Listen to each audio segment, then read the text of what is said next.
सबको जय मसीह की। आप सब लोग कैसे हैं? परमेश्वर आप लोगों को आशीष दे। जैसे आप हमें बहुत मिस कर रहे हैं, हम आपको बहुत ज़्यादा मिस कर रहे हैं। और ये सच में अब मेरे लिए अजीब लगता है घर में बैठना, आप लोगों से ना मिल पाना, आप लोगों के साथ संगति ना कर पाना और चर्च में हम गैदर ना हो पाना। मैं आपसे वायदा करता हूँ, परमेश्वर का धन्यवाद करते हैं। इन 15 दिन के बाद परमेश्वर हमें जरूर अवसर देंगे ताकि एक बार फिर से उससे भी बेहतर जैसा हम संगति करते थे परमेश्वर दोबारा से शुरू कर सकें।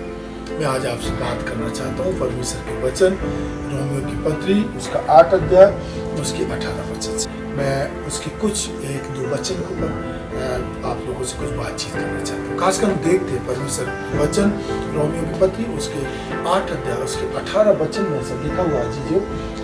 ऐसा लिखा, क्योंकि मैं समझता हूँ कि इस समय के दुख और कलेश उस महिमा के सामने जो हम पर प्रकट होने वाली है कुछ भी नहीं। परमेश्वर आपको इस वचन की आशीष दे।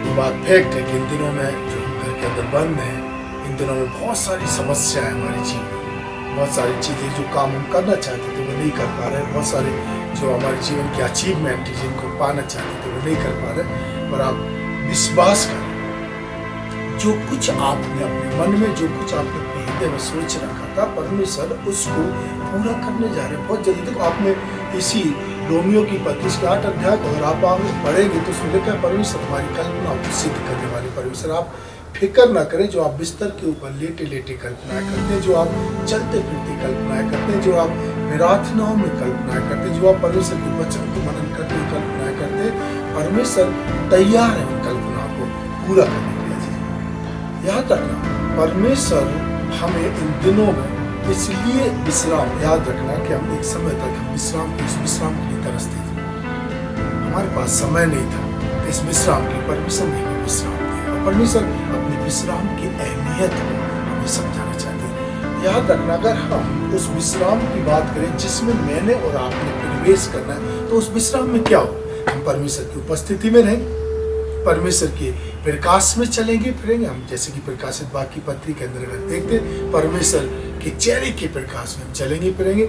सारे दिन सारी रात हमारे पास सिर्फ एक ही काम है, उसकी उपस्थिति में रहना, होसाना होसाना और परमेश्वर की महिमा करना, पर पवित्र परमेश्वर के नाम को ऊंचा करना। हमारे पास यही काम होगा, सिर्फ उसकी आराधना करना, सिर्फ उसकी स्तुति करना, सिर्फ उसकी बंदगी करना। परमेश्वर उस विश्राम के टेस्ट को अभी हम सबके लिए दे रहे हैं और यही हमारे पास में परमेश्वर का वचन कहता है। ये वो महिमा की बातें जिनको हम इस क्वारंटाइन के बाद और इस कर्फ्यू के बाद देखने जा रहे हैं। हमारी कल्पना को सिद्ध होने के द्वारा, हमारे जो काम अधूरे रह गए थे उनको पूरा होने के द्वारा, सबसे बड़ी और खास और सबसे कीमती चीज़ ये है कि जो हमारे मन में, जो हमारे हृदय में, जो हमारे आत्मा में एक खालीपन था, उसकी भरपूरी परमेश्वर हमको इन दिनों में दे रहे हैं और उस भरपूरी को अनुभव भी करें।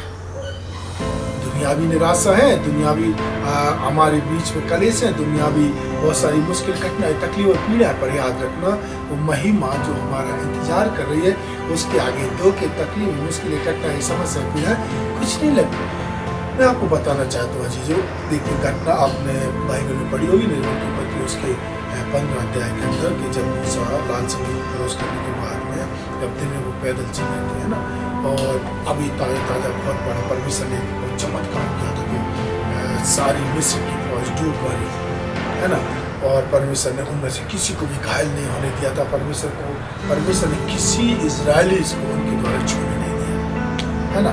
फिर भी जब उनको प्यास लगी और जब एक छोटे के पास पहुंचे तो उसका पानी पीने के लायक नहीं, कड़वा पानी था, नमकीन पानी था, कुरकुराने था।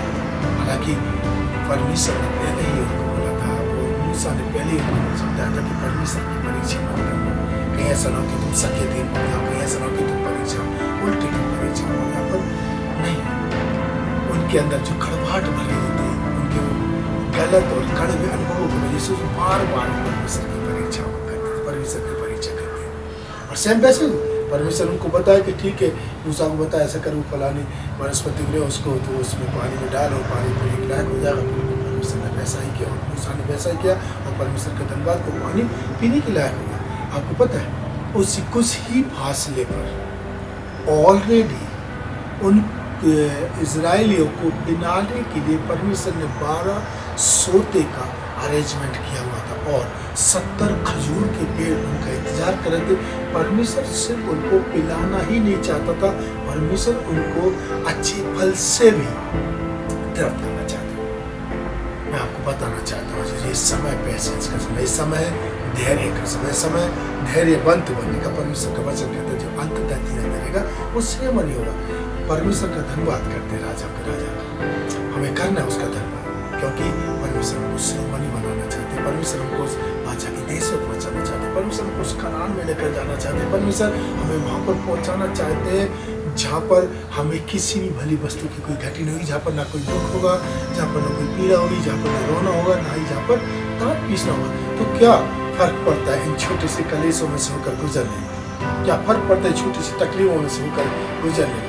जबकि हमें पता है कि हम एक अद्भुत महिमा को देखने जा रहे हैं, एक अद्भुत सूरज को देखने जा रहे हैं, एक अद्भुत सूर्य के दूसरे को। तो क्या हुआ ज्यादा अंधकार है, तो क्या हुआ कि हाथ को हाथ सजाई नहीं दे सकता, पर याद रखना ना दे, और याद रखना मेरे और आपके अंदर परमेश्वर की आत्मा का दीपक जला हुआ जो हमें प्रकाशमान करे हुआ है। हमारी आशा के द्वारा, हमारे विश्वास के द्वारा, हमारी उम्मीदों के द्वारा परमेश्वर का जो दीपक है, परमेश्वर के पवित्र आत्मा का जो उजाला हम सबके अंदर, और परमेश्वर जल्द से जल्द उस प्रकाश के स्रोत से हमको मिलाने जा रहे हैं। परमेश्वर को हम लोग उस स्रोत का, उस सूरज का, उस सुबह का इंतजार करें। वो सुबह आपकी आनंददायक सुबह, वो सुबह आपकी प्रसन्नदायक सुबह, वो सुबह आपकी चंगाई की सुबह, वो सुबह आपकी आशीष, छुटकारे, चंगाई और अद्भुत अद्भुत चमत्कारों की सुबह।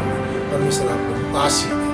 मैं प्रार्थना करना चाहता हूँ आपके गुरु आशीषित कर मेरे भाई बहनों के लिए हजारों गुना बरकत और आशीष इनके जीवन की हर एक जरूरत को दिनों में बहुत सारी कमी पेशी है, उनको तू स्वर्ग के भंडारों से पूरा करता कि तेरे बेटे बेटी भूखे प्यासे न रहने पाए, तेरे बेटे बेटी अद्भुत अद्भुत चीज़ों से फिर आशीषित होने पाए जो तू उनके जीवन में देने जा रहे हैं।